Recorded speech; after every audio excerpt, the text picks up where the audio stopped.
The loudest moves in Buckingham Palace are never made with a shout. They are made with the scratch of a fountain pen, the silent update of a digital database, and the turning of a heavy, iron-bound door. For years, the world has been captivated by the loud drama, the interviews, the documentaries, the tell-all books. But while the public was distracted by the noise, the monarchy was busy with the paperwork. And that paperwork, according to high-level insiders, has just reached its final and chilling conclusion. The Crown has officially moved to erase Archie Harrison and Lilibet Diana from the future of the British monarchy. This isn't a family disagreement or a temporary cooling-off period. This is an administrative execution. Their names are being scrubbed. Their titles are being hollowed out. And their place in the thousand-year story of the Windsor bloodline is being quietly but permanently deleted. Don't forget to subscribe to Royal Report Daily and hit that notification bell so you never miss a single update. To understand how we got here, you have to understand that the palace doesn't play by the rules of celebrity or public opinion. They play the long game. While Harry and Meghan were winning the battle for headlines in California, the king's advisors were winning the war of the archives in London. They weren't counting likes or view counts. They were studying a document from 1917, a set of rules so strict they were designed to survive world wars and social revolutions. The letters patent of King George V. And right now, those rules are grinding the Sussex children's royal status into dust. For a child to be truly royal, they must pass a three-part test. They must have the verified royal bloodline. They must have an officially witnessed birth recorded by the Crown. And they must carry the spiritual seal of the Church of England through an official baptism. If even one of these boxes is left unchecked, the Crown views that person not as an heir, but as a private citizen. And according to sources close to the Lord Chamberlain's office, the files for Archie and Lilibet are full of empty boxes.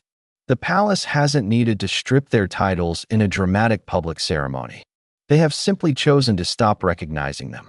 They are letting the children's royal identities wither quietly, waiting for the moment they can finally say the record is incomplete, therefore the status does not exist.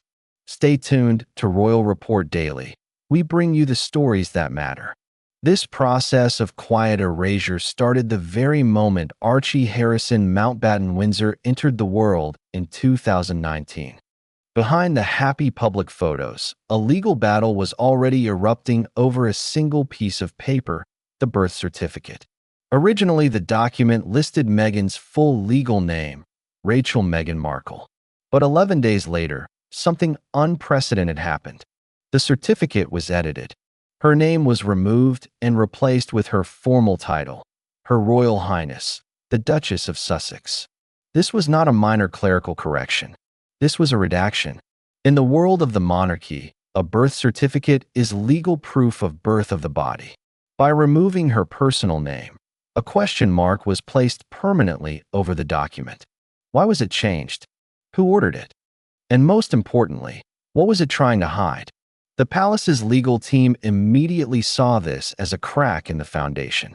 In royal protocol, doubt is the ultimate weapon. If the birth certificate isn't standard, the child's claim to the throne can be challenged. The ancient born of the body clause, the requirement that a royal child must be biologically delivered by the mother in a way verifiable by the state, suddenly became the central legal question surrounding Archie's status. And if the situation with Archie was a crack, the birth of Lilibet Diana in 2021 was a total collapse of the system. Lilibet was born in Santa Barbara, California, the first high-ranking royal heir to be born on foreign soil in generations. No royal doctors, no British officials, no oversight from the Crown whatsoever. For the first time in history, a child in the direct line of succession entered the world entirely outside the royal bubble. To Harry and Meghan, it felt like freedom. To the monarchy, it was a jurisdictional nightmare. How do you verify a birth that happened in a private American clinic? How do you confirm the bloodline when the attending doctors are not part of the royal medical household? Sources claim that when the news reached London, the reaction was not joy. It was cold administrative silence. The palace didn't update the official line of succession for weeks. They didn't fire the traditional royal gun salutes. They treated Lilibet's birth as a private matter for a private family.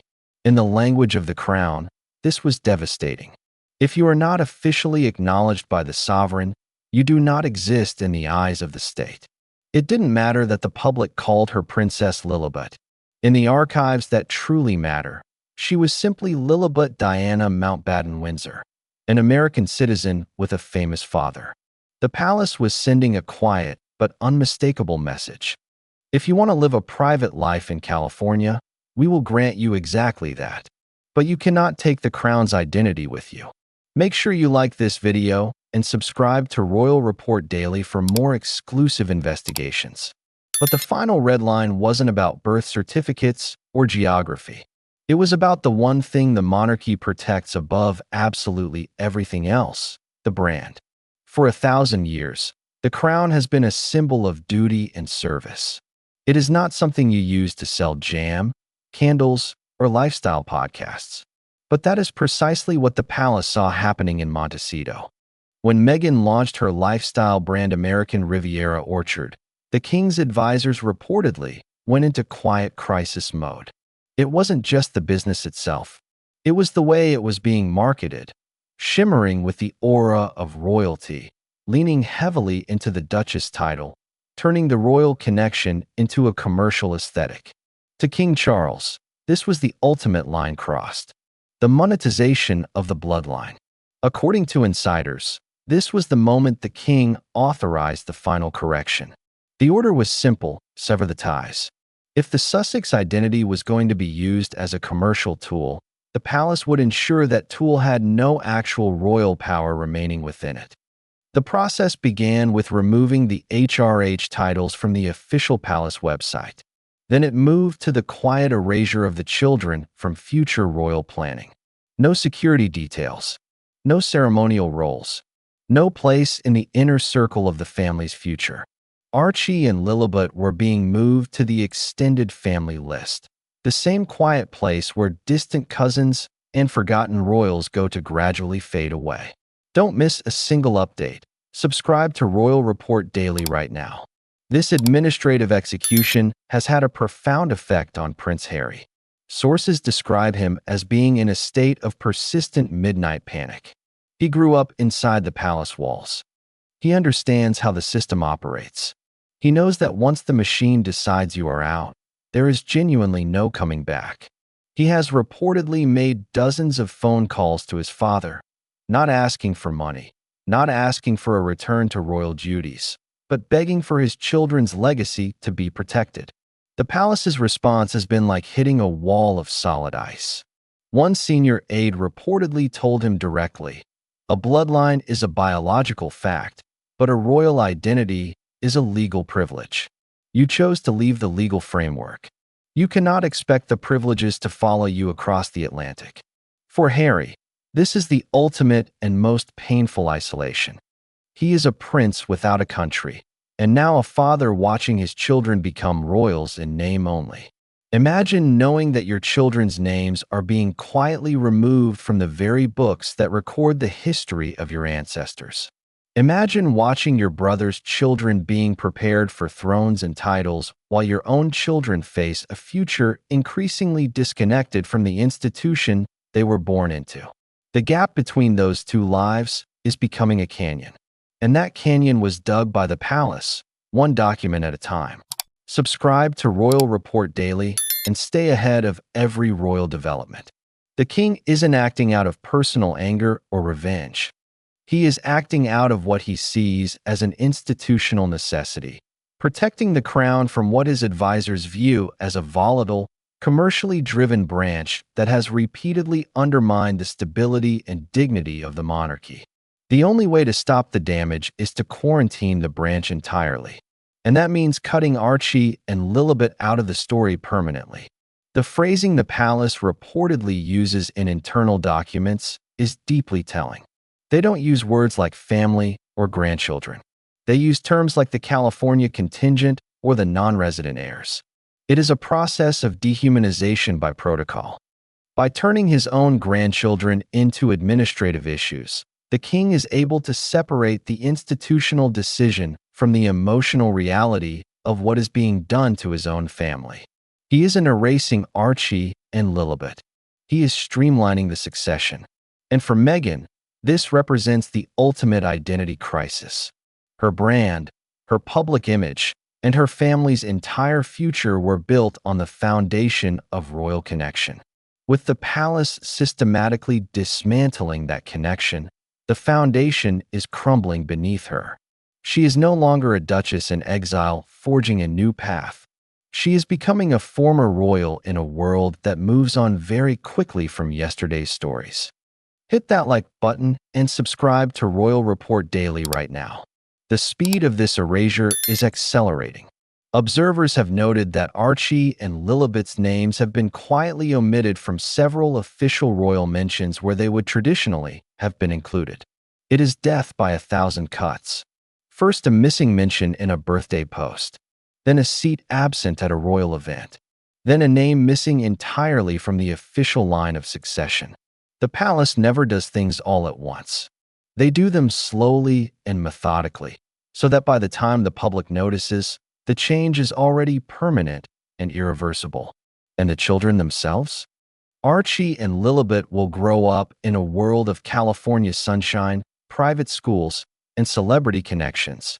They will know wealth and privilege, but they will also carry a profound and permanent absence. They will be the only members of their bloodline who were quietly removed from the history they were born into. They will see their cousins standing on the balcony of Buckingham Palace, surrounded by the symbols of 1,000 years of power, and they will understand that they were once supposed to be there too. They are the ghost royals, present in the blood, absent in the record. The monarchy has done this before. During World War I, King George V stripped the titles of his own German relatives, men who were his personal cousins and close friends, because the institution demanded it. He didn't do it out of hatred. He did it because the crown always prioritizes its own survival above personal relationships. The individual is always sacrificed for the survival of the institution. In the 20th century, it was the German cousins. In the 21st century, it is the Sussex children. As we look at the quiet, empty spaces where Archie and Lilibet's names once appeared, the palace strategy becomes unmistakably clear. They haven't just won a battle. They have curated the future. They have ensured that the line of succession is clean, verified, and entirely under the control of the crown. By removing the Sussex children, they have removed the possibility of a rival court operating from American soil. They have removed the possibility of a future prince or princess using their royal title to build a commercial empire or advance a political agenda. They have slimmed down the monarchy in the most brutal way possible by cutting out the parts that no longer fit. Years from now, when the history books are opened, the royal story will move cleanly from King Charles to Prince William and then to Prince George. The names Archie and Lilibet will be missing from the main text. They will be relegated to the margins, a curious side story of a prince who left and a legacy that was quietly corrected. The monarchy doesn't need to argue. It doesn't need to defend itself publicly. It only needs to survive. And it survives by being the only story in the room. The final orders are not a punishment. They are a correction, a firm and permanent reminder that in the world of the Windsors, royalty is not something you are simply born with. It is something that is granted, and it can be taken back. If you don't follow the rules, if you don't respect the traditions, if you don't keep the paperwork in order, the crown can reclaim everything. The ink has dried. The archives have been updated. The final erasure is complete. And in the quiet halls of Buckingham Palace, the only sound you can hear is the ticking of a clock that has been running for 1,000 years. A clock that will continue to tick long after the Sussex story has faded into the background of history. The monarchy never raises its voice. It never needs to. Its silence is always the loudest sound in the room. This has been Royal Report Daily, bringing you the complete truth from inside the palace walls. If this investigation gave you new perspective on the Sussex story in 2026, please hit that like button right now. Subscribe to our channel if you haven't already and share this video with everyone who is following this extraordinary chapter in royal history. Turn on your notifications so you are always first when we publish our next exclusive report. Because the story of Archie, Lilibet, and the future of the British monarchy is far from over. Royal Report Daily. Stay informed, stay connected, and we will see you in our next report.